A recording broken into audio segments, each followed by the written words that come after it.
Failure, Pragmatic Lessons Learned the Hard Way. Or my subtitle there is Farm Life and Failure Reviews. As it turns out, Alan Willett and I, originally were colleagues starting out a few years ago, and Jeff Schwab got us together, and the trio has been together ever since. And so it's been exciting, but I learned that Alan and I were both farm boys. He grew up in Ithaca, New York, and of course I grew up in Southern Illinois. And so, in Southern Illinois, it's, basically you're either a coal miner or a farmer. And I decided to be neither one of those. And so it's actually a privilege for me to be able to talk about some of the things that I've learned over a 42-year career, a number of the failures that I've had, a number of the failures that I've been involved in the review process, documentation, writing, putting together books on how one does this. And so as part of my introduction, early in my career, I was an aerothermal structural analyst. When I was working for the Navy or out here at China Lake at the time, I also had the opportunity to run our T-range facilities. T-range is a thermal testing range. It's a hot gas blowdown facility. So I was involved in what I will call the design, and you're analyzing a design with modeling. You go out on the range and you test it in this hot gas facility, looking at, we were looking at radome material testing, different airframe parts, so T-range job was to provide an aero heating environment based on time to these pieces of hardware. And that was my early days of understanding that failures can occur during these tests. The world does not end, and it gives you information to do a redesign. And so that was kind of etched early on. Very early on in my career, but prior to my career, there was my farm life. So if you go to the next slide, Julia, appreciate it. So there's the outline. Farm life before engineering, be pragmatic. And the purpose of that is essentially use what you've got. Everything I learned on a farm in terms of, keeping the crops growing, keeping the tractors running and the plows working. Oftentimes you have to use what you've got. I've learned over 42 years to be humble and listen. I'll be the first to tell you, I don't know it all. So the next bullet down there is collaborate. A plan. So Mr. Schwab, I have been a student of his and the Carnegie Mellon Way a number of years ago, where we looked at, as a mechanical engineer, that's what I am, looking at how software is planned and written. And being one of his students for a number of years, we were able to adapt to this process to help create, in the department where I work, the Weapons and Energetics Department, a very good executable system engineering plan. And that has not always been practiced. Item number 6 there is Burr's Law. And these are some top level principles I'll share with you. Burr's Law is always stapled on my wall. It's actually next to me here in my office. I stare at that every day in terms of every project that I'm involved with. So I have a good understanding from the top level of what we're trying to accomplish in that project. And item number 7 there is a summary. So at the end of the day, here's what I'm going to leave you with. So if you go to the next slide, please. So what you see here is farm life before engineering, and small farm life is hard. And so you'll see a couple of insets there. There's a tractor at the top, which looks like a derelict. And that's essentially what happens to old tractors. You use them till they no longer go any further, and they simply die. And they're towed to a location, and that's where they begin to rust and go back to the earth. And so with that in mind, that's what I dealt with in terms of small farms that were all throughout Southern Illinois. And deadlines are real. When you're on a farm, the dirt gets plowed, the seeds get planted, and the harvesting occurs when the crops are ready to harvest. And at the end of the day, you're always battling the weather, because that very prescribed process of plowing, planting, harvesting, it's a set of steps that you have to do. If any part of that fails, the schedule is shot. Oftentimes the harvest is bad, and If you're a small farmer, that means there's no money coming into the bank if you can't sell a crop at the end of the harvest season. So, getting this done, getting the plowing done when it's supposed to, planting the seeds when they have to be in the ground, when the crop is ripe, it's ready to harvest. If the weather sticks its ugly nose in there any place, oftentimes, if it dumps a rainstorm during harvesting time and the ground is muddy, you can't drive a combine in the field because you'll bury it up to the axles, and then you're done. And so the harvest is shot, and it's a big loss of money. Item number 2 there is money matters. On a small farm, money is always an issue. So if something breaks, you simply can't buy your way out of a problem. That wasn't an option on a small farm environment. When you're working in that environment, if the tractor breaks, you as the farmer or one of the workers on the farm were required to fix it. There wasn't enough money in the bank to haul a broken tractor or a broken plow or something damaged on a combine to an implement dealer and have them fix it. So you were becoming the system engineer and the technician all at once, understanding how all this works. And so with limited bank account, you were really careful about, in the winter months on a farm, of servicing all of your equipment. And what you're trying to do, essentially from the system engineering perspective, is you're minimizing risk. If I do everything I can to make sure that tractor is in ready to go condition come springtime and plowing, then that's what I do. I use that to buy down my risk. And when risk goes down, the chance for failure also goes down. We also grew up with the idea of if you broke it, you had to fix it. And so the pragmatic approach there is, this is the real environment I live in. You use what you had. And so every small farm had an arc welder, it had an acetylene torch, it had scrap piles of metal, things of that nature. So if something broke, oftentimes we would take and trace out a part and go out to the metal scrap pile and cut it out and re-weld it into position to get things working and operational. So that's the real environment. That's what you had to work with. My last item there is, I call it my serendipitous introduction to system engineering. So in that lower right-hand corner, you see a magnificent tractor. It's a big four-wheel drive Allis-Chalmers brand tractor. And I was riding tractors and plowing fields back in the 70s. And so that was the very early days of corporate farming. And so here I am, I'm on my tractor, I'm driving, and I'm towing a 4-bottom plow. The tractor does not have a cab on it, so I'm in an open environment, driving up and down the field. I got a ball cap on, protecting my eyes from the sun, and you get the tractor noise and the blast of hot air coming off that tractor engine right back in your face. And so, you do this from sun up to sundown, and when the sun goes down, you turn the lights on the tractor, you keep plowing because you got to get it done. As I'm doing this, I look across another field out there in the open countryside, and I see a tractor just very similar to the one in that bottom right-hand corner. That is a beautiful piece of hardware. It has a cab on it that's air conditioned. It has a CB radio that you can connect to the farmhouse. It also has a radio in it, so you can listen to music or to the news or whatever. So you're in this air-conditioned cab. Life is good. But the small farmer could never afford a piece of hardware like that. So a piece of hardware like that back in the 70s, that was $150,000. That would be several $1 million today. And so you got an idea of, okay, here's what I have to do. In driving a tractor up and down the field, and here's the environment that we had to live with. And so when things broke, you had to fix it. You wished that you had enough money to be able to buy a tractor like that, but you knew that you never could. And so corporate farming, that was always the bane of the small farmer. So the big corporations with lots and lots of money could afford those kind of implements.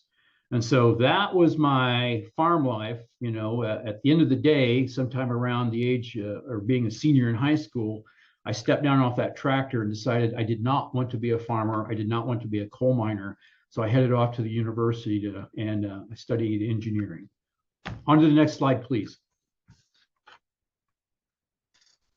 So slide number 4, be pragmatic.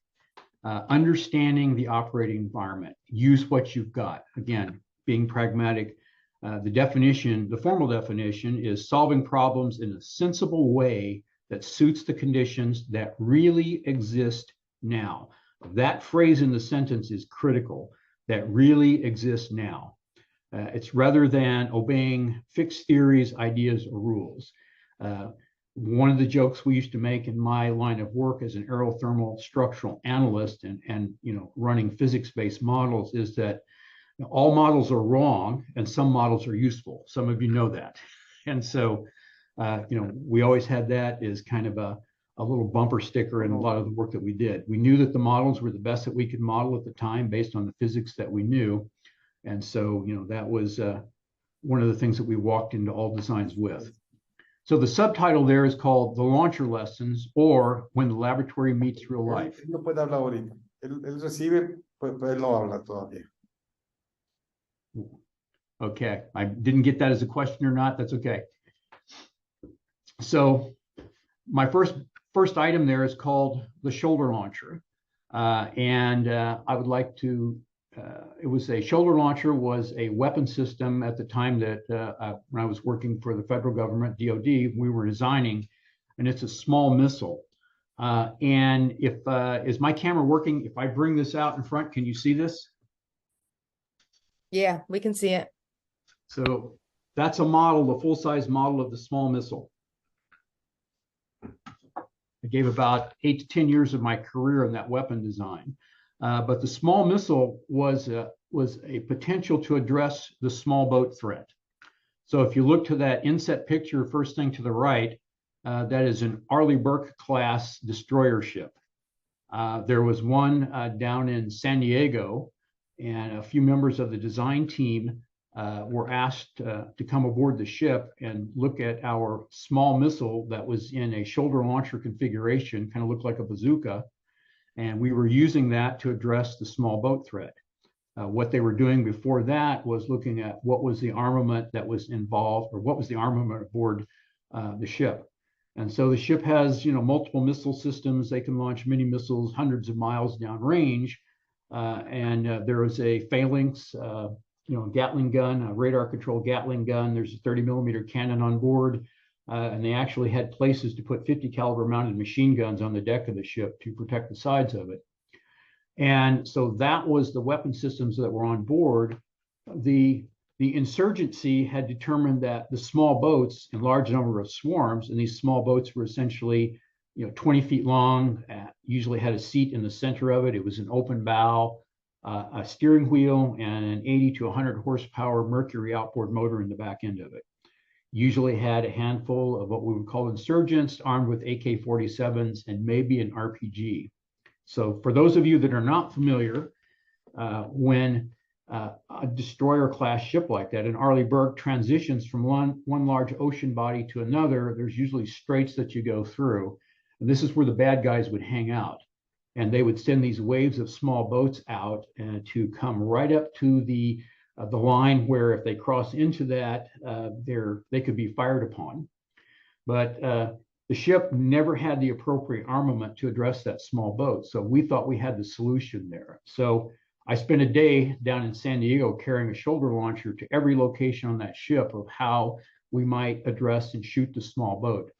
And one of the senior officers, we were below deck heading from the front of the ship to the aft end, and down a main gangway below deck, and we came across the battery shop. And I was feeling pretty good about myself because that shoulder launcher design was something that we had came up with, and I put a lot of work into that. So I was very proud of it, chest puffed up, feeling like quite the successful young engineer. So I met the sailor. One of the officers introduced me to the sailor who ran the battery shop, and he said, "Hey, show him your launcher." And so I very proudly handed over this prototype mock-up, and it had a battery system on it. And so he's asking me, he says, "What kind of battery do you have of this thing?" And I said, "Well, it's a custom design. We've got a design for what kind of power is required from this, and what's the current demand on it." But I said it's nothing that's in production, and it's not an off-the-shelf item. And so his expression changed. My smile and how how good I'm feeling about myself. He says, well, come on in. So I walked into his shop, his battery shop, and it was a 20 by 20, room below deck. And I'm looking around, and he said, he's holding my launcher, and he says, so do you see anything in this battery shop that looks reasonably close to that battery you've got in this launcher? And I said, well, no, I don't.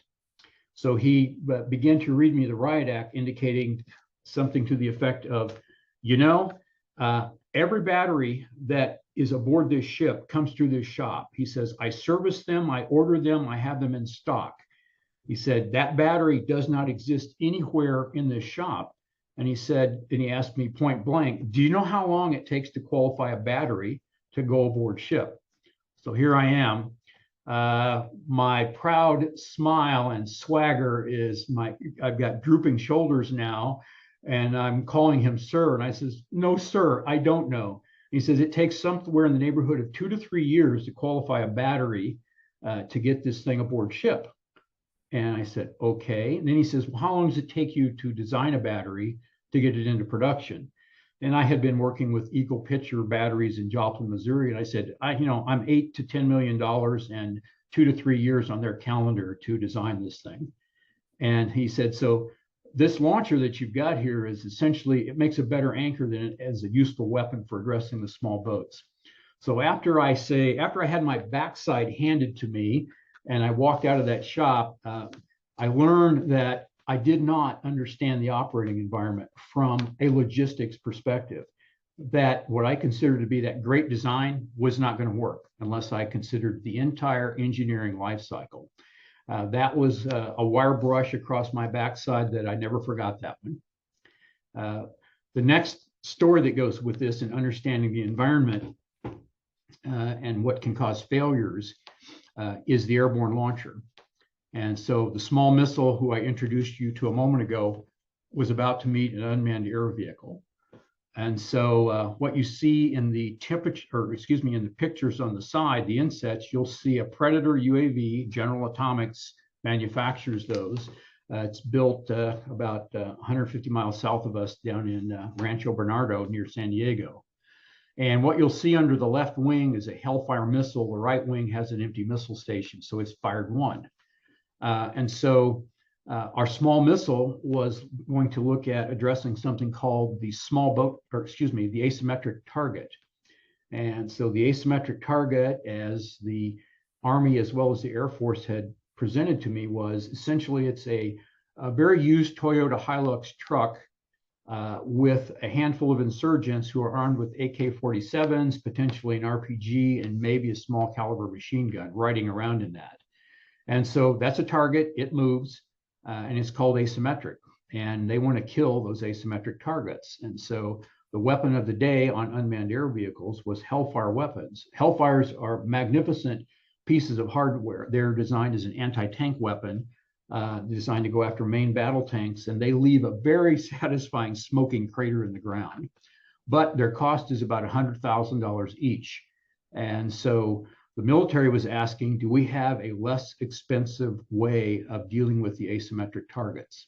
So once again, we showed up with our small weapon design that was perfect for addressing something like that, our small missile. So the picture on the right is a helicopter. It's a Vigilante helicopter. This was owned by the Army. It was out of Fort Eustis, Virginia. So I'm out here at China Lake, California, and Fort Eustis is, absolutely on the other side of the country. And so we essentially negotiated a deal to where we would look at integrating our weapon system, our weapon, onto that helicopter.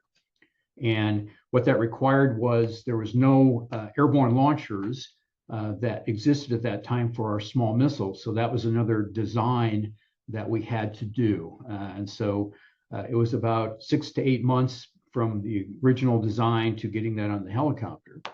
So the helicopter was out here at China Lake, and we were getting ready we had a missile out on the launcher.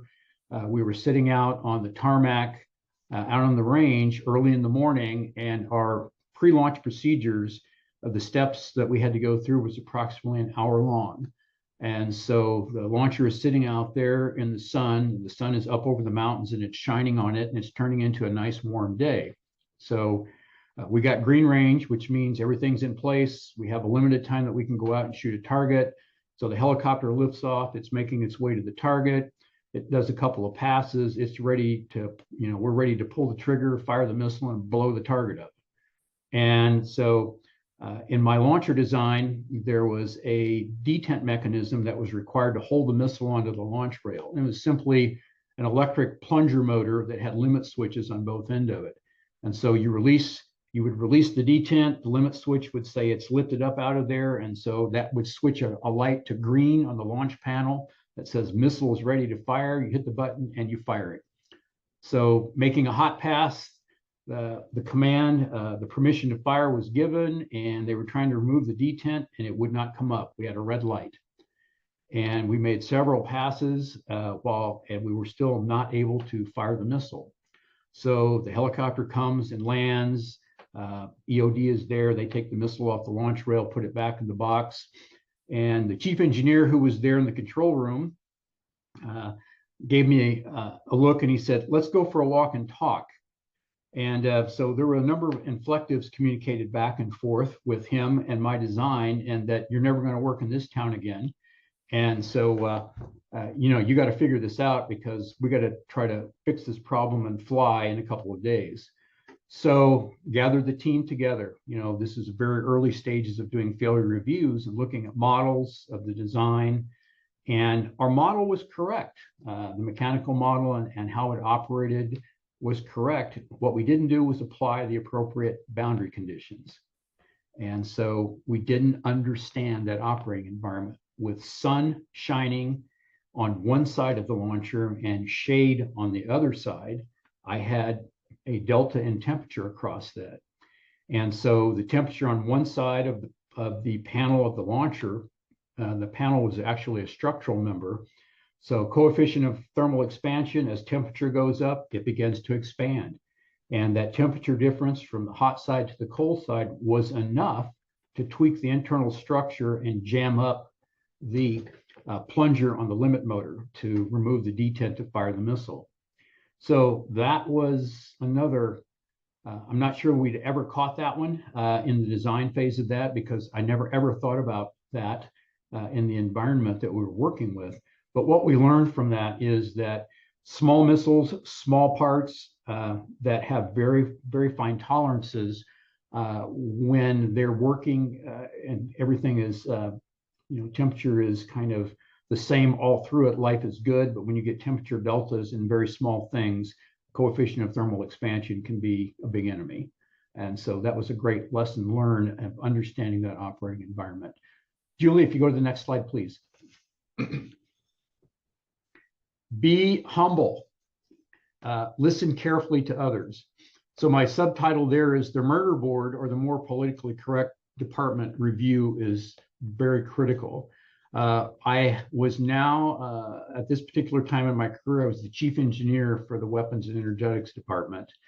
Very new to the job. And so my department head indicated that every project that was going on in the department, and we had 1,100 people in the department, and my job was to have some insight in overseeing the engineering that was going on for all of the projects. So we had a big investment in a project, and where we were putting a fiber optic laser system into an MH-60 helicopter. So that picture inset is MH-60. And so that was the airframe that we were trying to mount a laser in. And you're asking, why would you put a laser into a helicopter? So back in the early days of directed energy, about a decade and a half ago, directed energy was considered to be the bottomless clip. And so I'm not firing bullets, I'm directing energy and firing energy pulses at targets. And so, hey, I don't run out of missiles, I don't run out of bullets and have to go back and refuel and reload. As long as I got fuel, I can keep firing. Great theory, but it doesn't actually work that well in operation. So the project was a fiber optic laser was the name of the project. And the goal was to put that laser system into the helicopter. Excuse me. And they were having a lot of problems. It's like you show up to the meeting, you essentially invite yourself to the team meeting, and you show up and you're sitting at the head of the table, and you discover that there's 30 other people sitting around the table with their heads tilted back, their arms folded across their chest, leaning back in their chair, staring down their nose at you. And it's like, why are you here? And, oh, you're the person who's supposed to come and fix our issues because we're failing. And so my skin got kind of thick in those days of being able to take some sharp looks and a few bad comments on occasion. But as I began to dig into this project and looking at the planning in the project, and it had a lot of flaws, or a number of flaws, was small business contracts, or SBIRs, were part of the design phase of creating the laser system. Different small businesses were doing the frame for the laser to sit in, the cooling system for the laser, the focusing lens for the laser, the power system. And they, as I began to dig into this and review it with the system engineers for the different contracts involved, you would learn that communication was not there. They weren't listening to each other at all.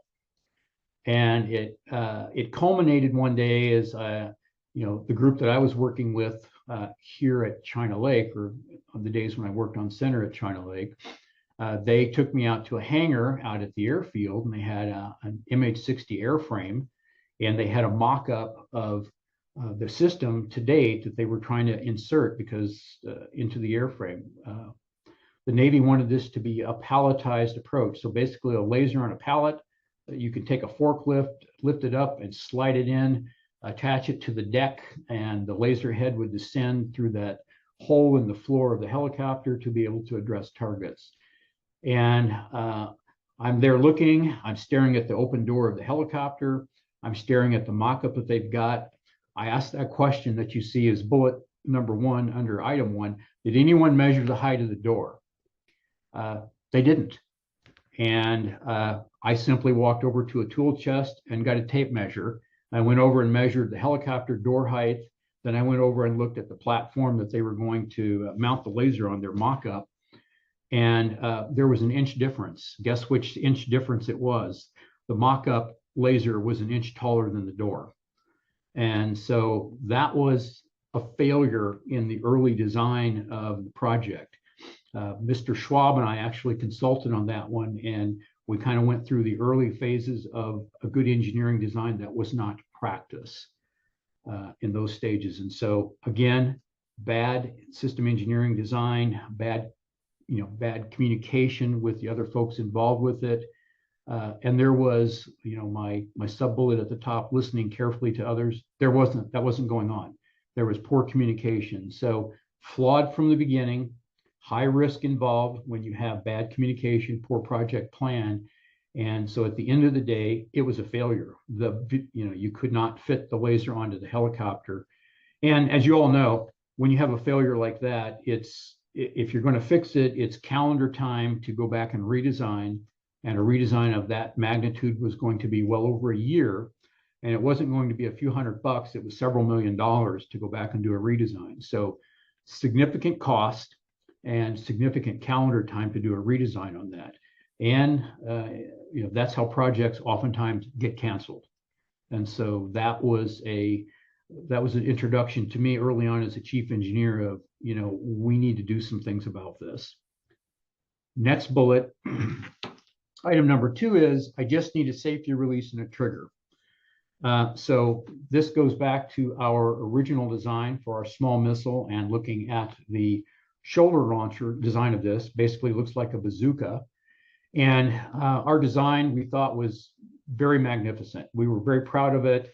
As engineers, we designed it, and we sit behind a desk. You look at Pro-E renderings of models and how all this is going to work.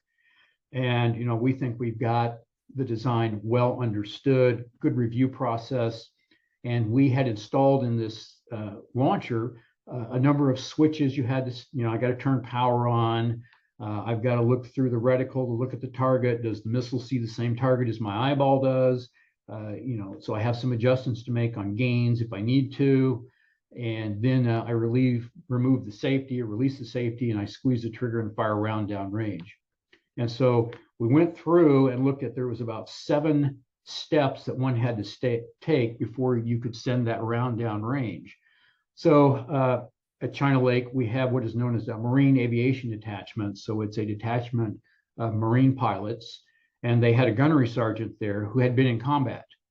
And so we thought we would be clever to see how good our design would be to show this to the Marine, the old gunny, and let him take a look at this and see what he thinks. And so we're getting some input from an end user. He took a look at this and he asked a question after looking at this for a few moments after we went over how this functions. And he asked a simple question: have you ever been in combat? Of course, I'm a civilian. And I said, no. And then it was like, no, sir. And he said, I have. And he said, when people are shooting at you, he says, your IQ drops to single digits. And he said, I do not have time to perform 7 sequential operations to get this thing operational, to pull the trigger, send a round downrange to engage a target. And he says, did you not ever come and think to talk to an end user first who has experience in this area? Again, the little subtitle above is, we didn't listen to the appropriate people in the beginning of this. So after we had this input and, the pride in your design now, after having a real end user look at this thing, you now have made pages worth of notes, and you go back to the design, which is not uncommon in the world of weapons, going back and repeating a design cycle. But I was learning about what you do first to minimize the chance of failures. And my bumper sticker down at the bottom of that slide is, listen very carefully to others, as there is great knowledge in an experienced group. I never forgot that one. So that's what connects to that top line, the murder board or the department review. All projects at that stage of the game in my early years as chief engineer in the department would go through a review process with some very crusty, seasoned engineers in the department that had a lot of knowledge that spanned a lot of years, who have seen problems and can look at a design very quickly and say, this is going to be an issue or this is going to be a problem. So my goal at that point in time was, if we can scrub these designs early on, then we can minimize the risk of failure, and life gets good for everybody at that point in time. So let's go to the next slide, please, Julia.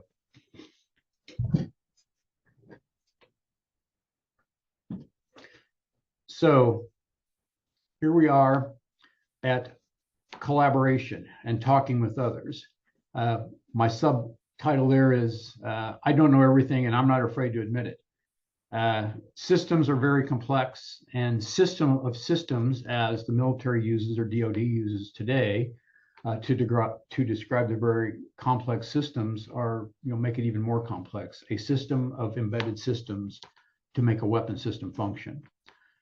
So very early, so I've got about 10 minutes, so I'm going to pick up the pace here. Very early in my career, a couple of my colleagues that I had actually went to college with, I was a mechanical engineer and they were both electrical engineers. Very early on in the design of the small missile, we would get together after work hours in one of their offices on a whiteboard, and we'd sketch this missile system out. Between their 2 electrical engineers as their expertise and me as an ME, we used to joke at one point in time and says, hey, the 3 of us made one pretty good engineer. And so that was my initiation into, I don't know everything, and it is great to have trusted colleagues sitting at your side who have experience, which leads me into the next item 2 there is, here's my design, throw some rocks at it. So the previous slide, back at that department level review or murder board where your initial design is shown, I would go through this first wire brushing with a small group of engineers, excuse me, to get their input into my design and to look at, this is not going to work. You're going to have some issues here. My experience on another program has told me that here's an issue or a problem area. So let's fix it now before we spend any money or get too far down the road. And we know this design has high risk and it's going to, again, I use the word fail. And so that also was introduced into the department as a way to fine tune our projects and make them better initially before much money got spent. What had to occur is, and I use this as me, my skin got thicker, and we used to joke about filing injured self-esteem complaints to our supervisor. And so that never happened, of course, but your skin gets thicker, your self-esteem no longer gets injured, and you listen carefully to these folks about how to improve a design that's in the conceptual stages. Another, and of course, to add on to that, item number 4 there is, don't forget to visit the end users. I learned that over a period of years, and a number of designs that I put together that were mechanical designs that required, the use of electronics in it, the double E portion of this. And they would tell me, well, how am I going to get cabling? Is there cableways in this? And so, a rendering of a Pro E design, I get technicians involved to take a look and say, can we build this? Or, is this simply, the way this thing is modeled, there's just no possible way to get fingers in there to install parts, to run cables, to do things like that. So again, you're at the early stages of a design, you're trying to minimize risk and utilize the folks around you. You're collaborating with others to help make your design better early on, again, minimizing failure down the road. So my bumper sticker there is a community of trusted engineers who tell you the unabashed truth is great for innovation. Next slide, please, Julia. Thank you. The plan. So I'll be very short and quick in this slide. So as my chief engineer job, I ended up doing a number of fairly large scale failure reviews. And I suddenly said, I'm the failure review guy. How did I get here? So the first one I did was hard. I was terrified, and it goes back to one of our small missile designs that had a fail out on a test. And we were shooting a missile in the middle of the night using a laser to illuminate the target. It failed. And so we all, go home at 3 o'clock in the morning. We're back in the lab at 8 a.m. in a conference room. And the chief engineer looked at me and he said, I'm going to put you in charge of doing this failure review. I had never done one. I was terrified. And so I nodded my head and said, yes, I'll do that because I didn't know what else to do. So I read everything I could on how you do failure reviews. I spent time reviewing what NASA has done, some of the major aerospace contractors, how they do business. I finally made my way successfully through this review. I documented everything that I did. The review ended up being about a 50-page document. When it was done, the chief engineer says, I want you to present this to the team as well as our senior management because nobody ever does that. So I put together this report and did a presentation to our senior management in putting these results together. And I had no idea, but at that particular point in time, nobody ever documented and saved these reviews. They were sort of lost by the team. The issue was fixed, we're on to the next thing, and no one ever had a clue or a plan of how to do failure reviews. So after I did about a half a dozen of these, I began to get proactive versus reactive because I could see the early stages of a project, bad planning, bad communication, bad, things that were, potential to go wrong, as opposed to doing failure reviews where I'm reactive. Let's do a better job in the beginning of a project. And so again, this is where I teamed up with Mr. Schwab and some of his team. And you'll see in the beginning, a good system engineering plan is critical to success.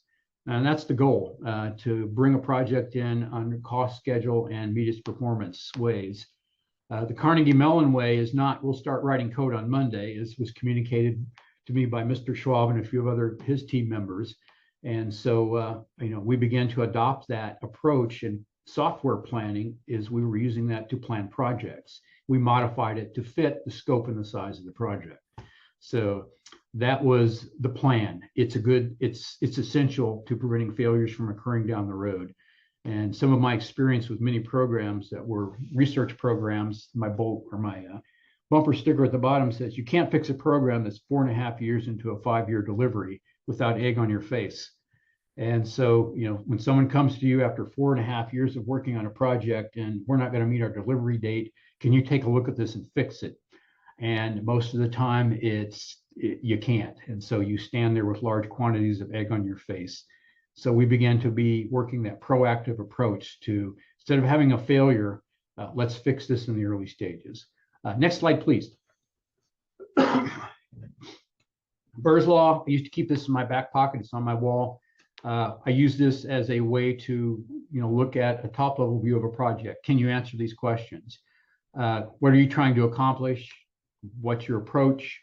What are your measurable short-term goals or milestones? How will you measure performance on your project?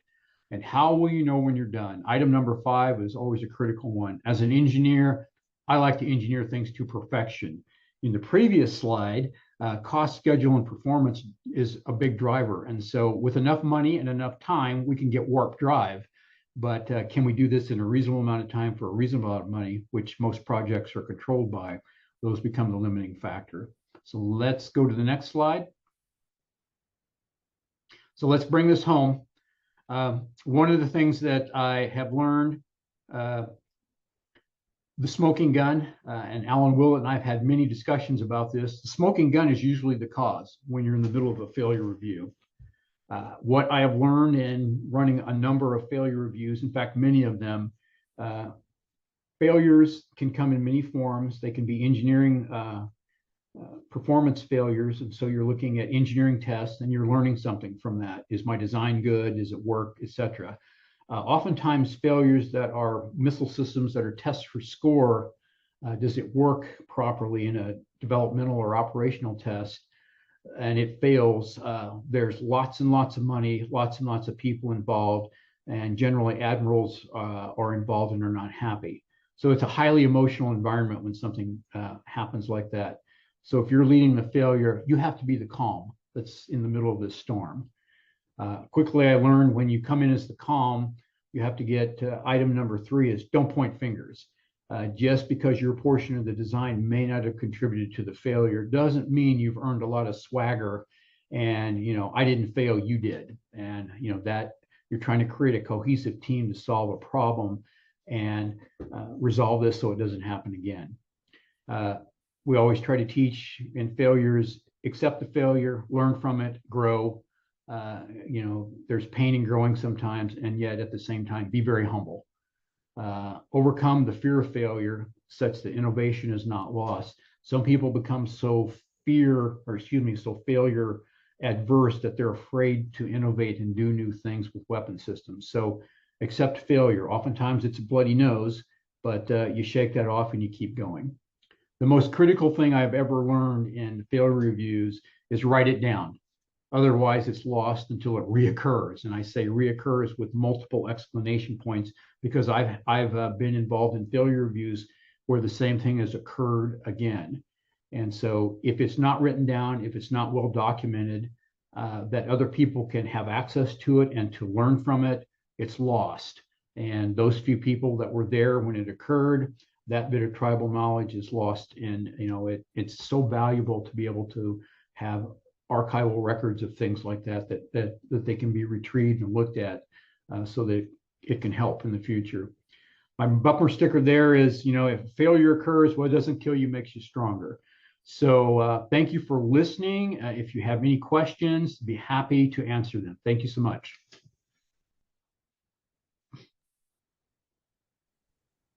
Okay, so I think you can feel free if you have a question to unmute, or if you'd like, you can also put it in the chat. So people are clapping. So Rick, I have a question. Sure. A lot of the problems, failures that you talk about are like, missed requirements. Have you had situations where you've had requirements that just weren't valid? That, somebody wanted something that was either technologically unimportant or, maybe somebody wanted something and then that person's gone, it didn't make sense. And how would you handle that situation? So so that's a very good question. And yes, I have addressed some of those problems. One of the missile programs that we worked on was to be adapted from an F-18 who has a set of specific requirements and loadouts for this particular air-launched missile system. They wanted to put it into an internal bay on an F-35. And so an internal launching bay, of course, gives it low drag on the aircraft as well as a low RF reflection image. And so lots of money was being proposed, and there was millions to go back and do some redesign because it was a canard controlled. We're going to make it tail controlled. And so it's a huge redesign of the weapon system. And I was looking at a lot of drawings. I got asked as chief engineer from the department, the missile program gave me a call. And I'm reading through requirements and looking at drawings. And again, this takes me back to, did somebody measure the door? And I said, I'm staring at the door of the F-35, this enclosed bay, and will the missile fit in there? And so the famous line that I uttered that it was not very popular was that one of the chief engineers says, well, it should fit. I think it should fit. And, there's a small group of us sitting in a room. And I said, the difference between I know and I think is years on the calendar and millions of dollars in a budget. So the simple story is they went and measured it and said, it won't fit. We have to reduce the length of the missile by 6 inches. And of course, that is a catastrophe. And so, yes, it occurs. And I said, way back here in requirements, we went back and reviewed the requirements for the F-35. And I said, it states right here how big a weapon system can fit into this enclosed bay. So yes, it occurs. Requirements always have to be looked at, especially if you're trying to adapt something a little different into an existing system.